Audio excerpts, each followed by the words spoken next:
This is an FPV drone, and that's me frantically trying to build it and get it off the ground. If you've never built a drone before, you might want to watch to avoid the same mistakes I made. The plan was simple: watch YouTube videos, order parts, and assemble them together. But, as you'll see, it didn't really go according to plan. Right, so it's the Christmas break, and Fabrio, our startup, has gone a complete company-wide shutdown for the first time ever. And I've been watching these TikToks for ages now on FPV drones and people flying drones in random places and building drones or whatever. And I thought, well, I've got a week, so why don't I try building a drone? But the problem is, I've got no idea what I'm doing. This is not a tutorial, but the plan is to fumble some parts together and see if we can get them to fly. Building my first FPV drone was an absolute nightmare. It ended with me spending FPV secrets that, when learned, will explode over to these two additional parts. Now, the best way to execute this... So it turns out it's a lot harder than it looks. On AliExpress, there are so many different parts you can buy, so many different videos recommending different things in different configurations.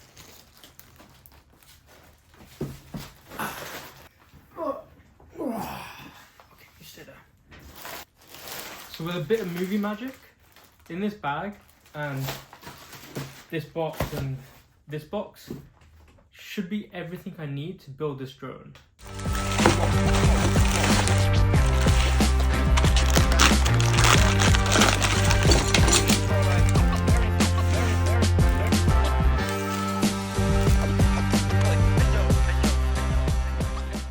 The first step is to assemble the frame, and these come in this little sheet things. I assume they're carbon fiber or some sort of like reinforced plastic.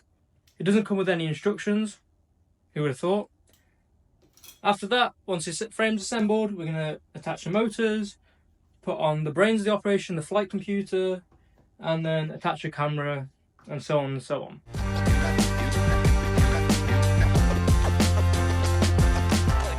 Just about to start the first solder. Cannot find my soldering iron. A few moments later. So the soldering iron isn't in the shed, more here.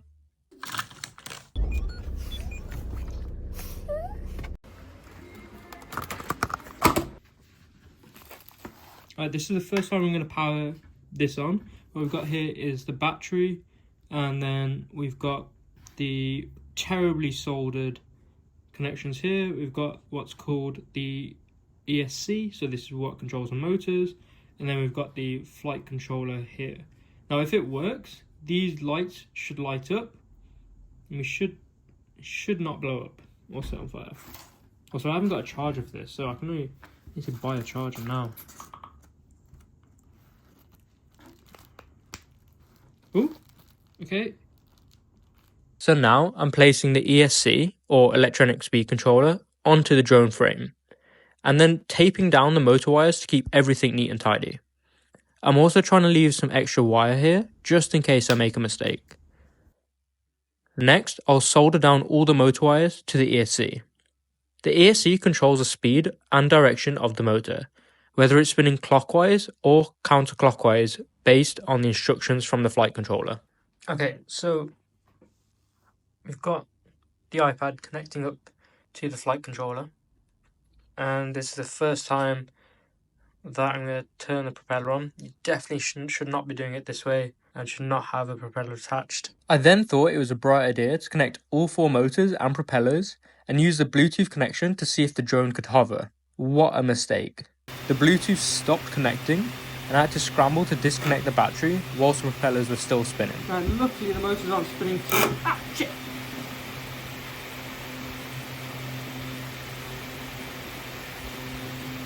Oh, fuck! Oh, fuck! Oh, shit! Oh! Okay. Alright, it's a complete mess in this office, but I'm nearly finished. I've got the finished drone, I've got the battery, I've got the zip ties to connect the battery up, and then I've got this remote control as well. And I've just finished watching this awesome tutorial on how to connect this to this.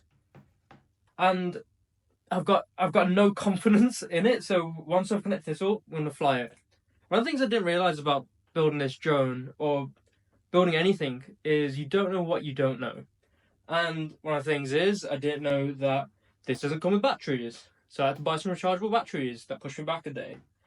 Turns out I also need a charger for this, and you can't just use a box standard one. So I need a charger for that as well. I need some straps for this battery, but hey, we're going to use zip ties. So let's get this on here.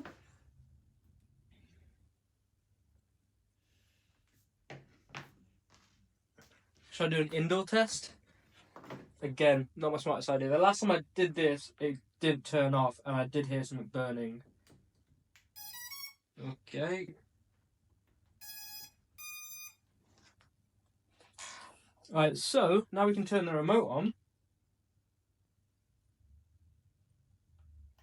Oh shit! Okay, there's a very weird squeaking sound coming from this one. Not sure why. During some pre-flight tests, I noticed that one of the motors wasn't working properly. After some research and watching more YouTube videos, I found it was damaged and wasn't spinning correctly.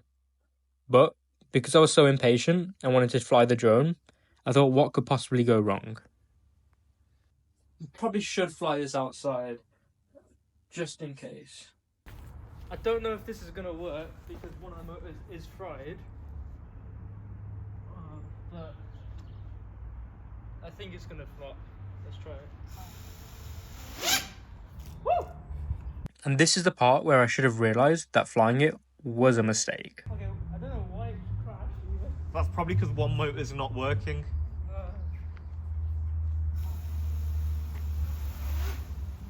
Oh no, they're all on.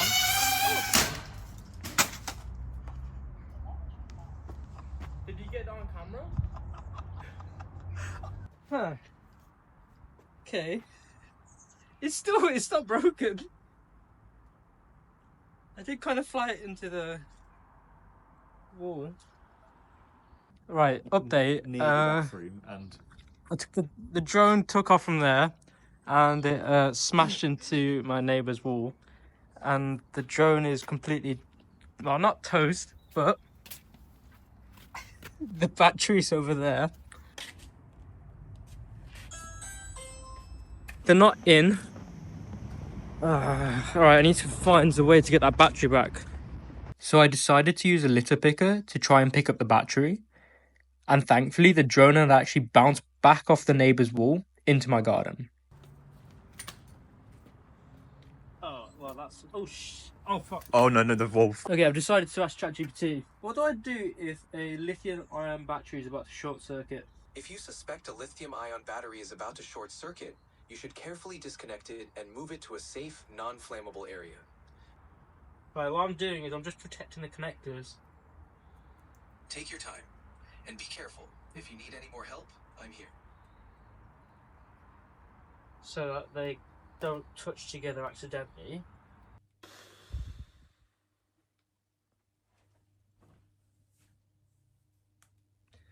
Okay, so clearly that didn't go as well as I expected. Battery's fried. The drone itself isn't as bad as I thought it would be. I mean, you can still see the brick from the wall. All the propellers are toast. It's fine. I bought loads of spares just in case. Well, this happening. I think I've broken this motor. I think this one's okay. I think this motor's okay. Well, actually, I think that was a fried motor from before. So, obviously it didn't fly properly. And we could see from that first flip it did. I think it was because, we saw it from that first flip, I know it's because that one motor wasn't spinning as fast as the others. And I was like, let me try it. I'm glad it went into a wall, not into a window or someone or a car or whatever. On the back, the yellow bit's gone as well, but it's fine. I can 3D print another one of those. So I'm not going to be able to get it flying in this video.